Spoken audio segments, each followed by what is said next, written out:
Australia's military join US Navy in the South China Sea as tensions grow.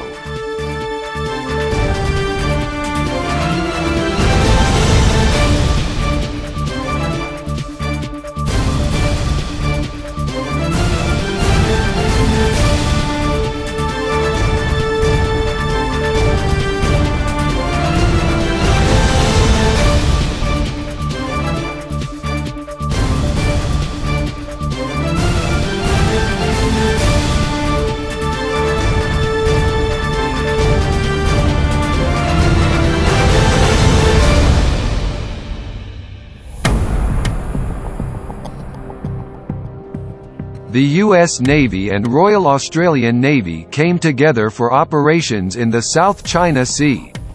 HMAS Parramatta FFG 154 began sailing with Ticonderoga-class guided missile cruiser USS Bunker Hill CG-52, then rendezvoused with amphibious assault ship USS America LHA-6 and Arleigh Burke-class guided missile destroyer USS Berry DDG-52.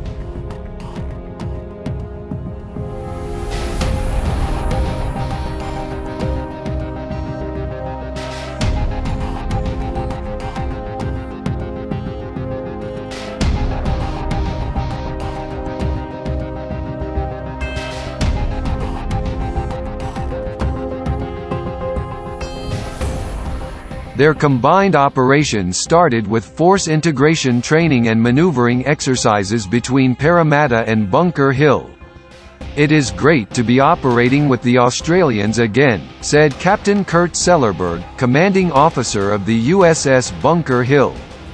"Every time I have deployed to this region, and to the Middle East, I have had the good fortune to operate with the Royal Australian Navy." Operations with USS America started with a precision maneuvers that included Berry in the South China Sea.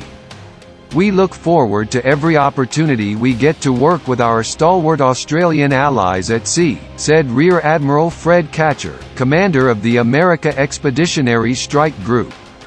"To bring this much combat capability together here in the South China Sea truly signals to our allies and partners in the region that we are deeply committed to a free and open Indo-Pacific."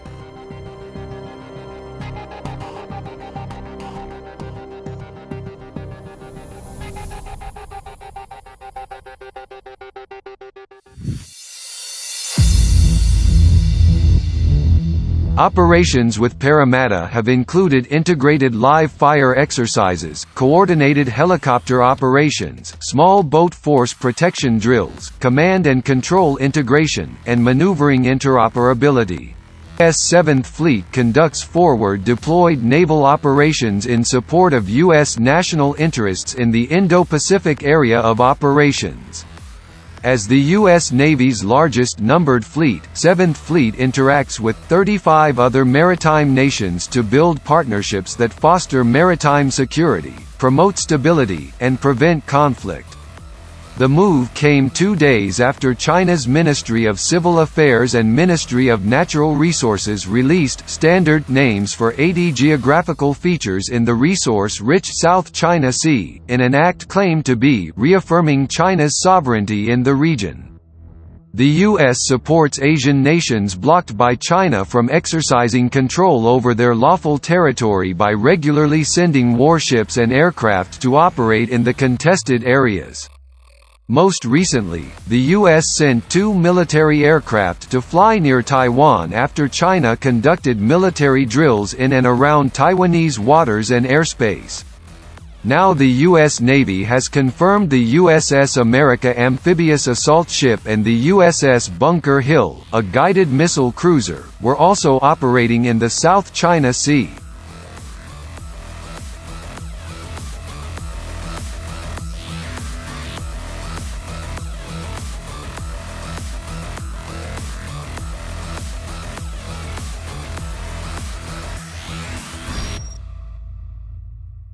The U.S. Navy is also operating 2 littoral combat ships LCS, USS Montgomery LCS-8 and USS Gabrielle Giffords LCS-10 in the South China Sea, where such standoffs have almost become routine. Meanwhile, Secretary of State Mike Pompeo on Thursday said China is taking advantage of the world's preoccupation with the coronavirus pandemic to push its territorial ambitions in the South China Sea. He also accused China of deploying militarized ships to intimidate other claimant countries from developing offshore gas and oil projects. In a statement, Pompeo added China dispatched a flotilla that included an energy survey vessel for the sole purpose of intimidating other claimants from engaging in offshore hydrocarbon development.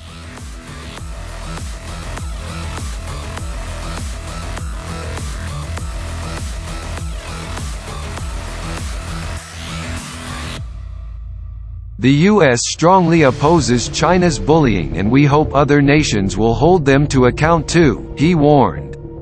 According to Bloomberg, China increasingly has disrupted the efforts of Vietnam, the Philippines, and now Malaysia, to exploit oil, gas and fishing resources off their shores. China claims about 80% of the South China Sea through its so-called Nine-Dash Line, and its growing economic power allows it to invest in bigger and farther-ranging ships. Meanwhile, Philippines, Malaysia and Vietnam, militarily weaker than China, are expected to protest through diplomatic channels over a Chinese survey ship fleet that entered disputed waters this month, inviting a long but non-violent standoff. Claimant states have made little headway diplomatically in settling disputes. The U.S. Navy periodically passes ships through the South China Sea as a warning to Beijing.